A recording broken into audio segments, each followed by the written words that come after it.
शारीरिक मेहनत की वजह से पेट के आसपास कभी कोई चर्बी नहीं होती थी।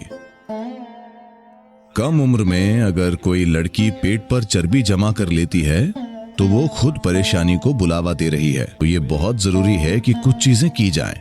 अगर वो ऐसा करती हैं तो उन्हें मेडिकल हेल्प की जरूरत नहीं होगी।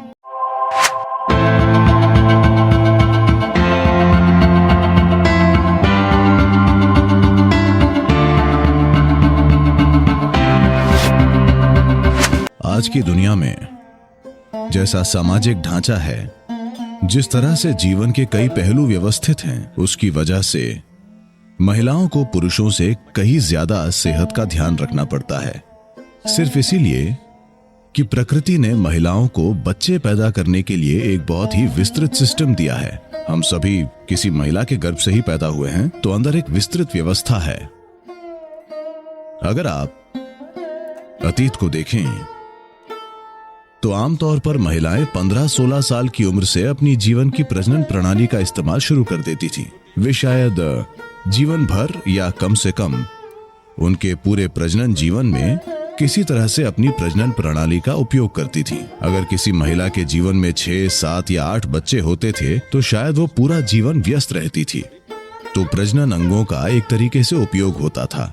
इस वजह से महिलाएं वैसी चीजों का सामना नहीं करती थीं जैसे आज कर रही हैं। एक और कारण यह है कि पुरुष और महिला दोनों ही शारीरिक रूप से बहुत मेहनत करते थे।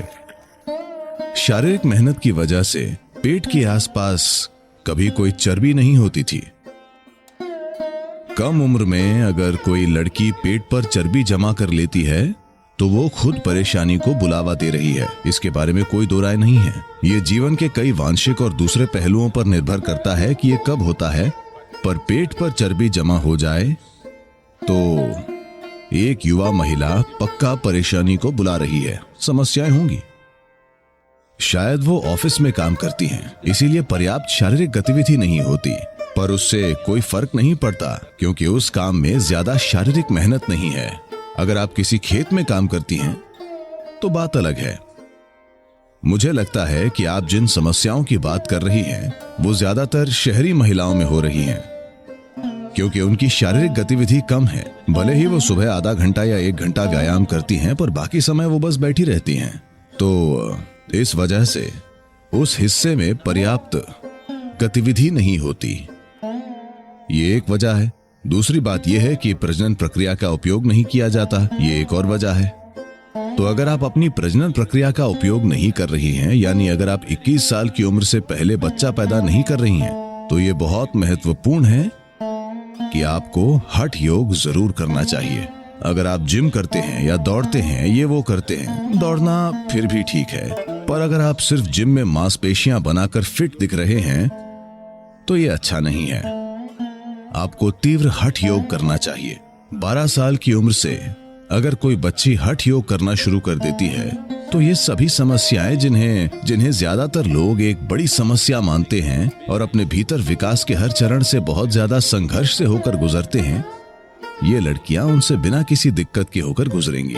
तो ये होना चाहिए कि अगर किसी महिला के प्रजनन स्वास्थ्य को बिना प्रजनन के अच्छी स्थिति में बनाए रखना है तो ये बहुत जरूरी है कि कुछ चीजें की जाएं। और आप इसके लिए जो कर रही हैं उसका ज्यादातर हिस्सा आपके सीने या पेट के हिस्से पर केंद्रित होना चाहिए। इसकी एक तरह से कसरत होनी चाहिए। ऐसी कोई प्रणाली नहीं है जो हठ योग की तरह इस पर काम करती है। हठ योग की प्रणालियां इस पर काम करेंगी और ऐसे विशेष आसन और प्रक्रियाएं हैं जिन्हें सिखाया जा सकता है। अगर वो ऐसा करती हैं तो उन्हें मेडिकल हेल्प की जरूरत नहीं होगी, जिसकी संख्या दुर्भाग्य से बड़े पैमाने पर बढ़ रही है। इसका एक दूसरा आयाम यह भी है कि इन दिनों कई शहरी युवा महिलाएं किसी न किसी बात को लेकर बहुत परेशान रहती हैं। एक समय था जब सिर्फ आपका परिवार या आपके बच्चे या आपके पति या करीबी दोस्त ही आपको परेशान कर सकते थे। अब दुनिया भर में आपकी दोस्ती है और कोई भी आपको कभी भी परेशान कर सकता है। तो बस एक मैसेज ही काफी है और आप अगले 3 दिनों तक उसकी चिंता करते हैं किसी भी वजह से। मैं किसी एक चीज पर दोष नहीं डालना चाहता। ये एक आम बात हो गई है कि सभी तनाव में रहते हैं। तो इसे भी बहुत आसानी से हैंडल किया जा सकता है। अगर आप सही तरह से योग करते हैं तो आपके भीतर मौजूद शरीर के बुनियादी रसायनों को संतुलन में लाया जा सकता है और आने वाली पीढ़ियों के लिए यही समाधान है, वरना ये चीजें बढ़ जाएंगी। क्योंकि आज मुझे लगता है कि ग्रामीण, आदिवासी सभी प्रकार की महिलाओं को मिलाकर मेरे ख्याल से बच्चे पैदा करने की औसत उम्र 22 के आसपास हो गई है। पर मुझे विश्वास है कि अगले 25 सालों में ये शायद 35 हो जाएगी और ये बहुत अच्छी बात है।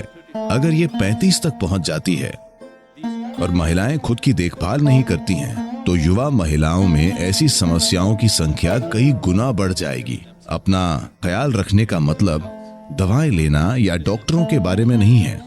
आपको योग प्रक्रिया शुरू करनी चाहिए ताकि शरीर में एक तरह का संतुलन आए, सिस्टम में रासायनिक संतुलन हो, सिस्टम में हार्मोनल बैलेंस हो, जिससे सभी ग्रंथियों का स्त्राव अच्छे से और संतुलित तरीके से हो। अगर ऐसा हो रहा है तो उन्हें ये गैर जरूरी बीमारियां नहीं होंगी। ठीक है, कुछ प्रतिशत लोगों को हमेशा कोई न कोई शारीरिक बीमारी होगी, जो एक अलग बात है, पर अभी ये प्रतिशत बहुत बड़ा है। हमारा समाज बीमारी के एक अप्राकृतिक स्तर पर पहुंच रहा है। इसे ठीक करना होगा, ये बहुत जरूरी है।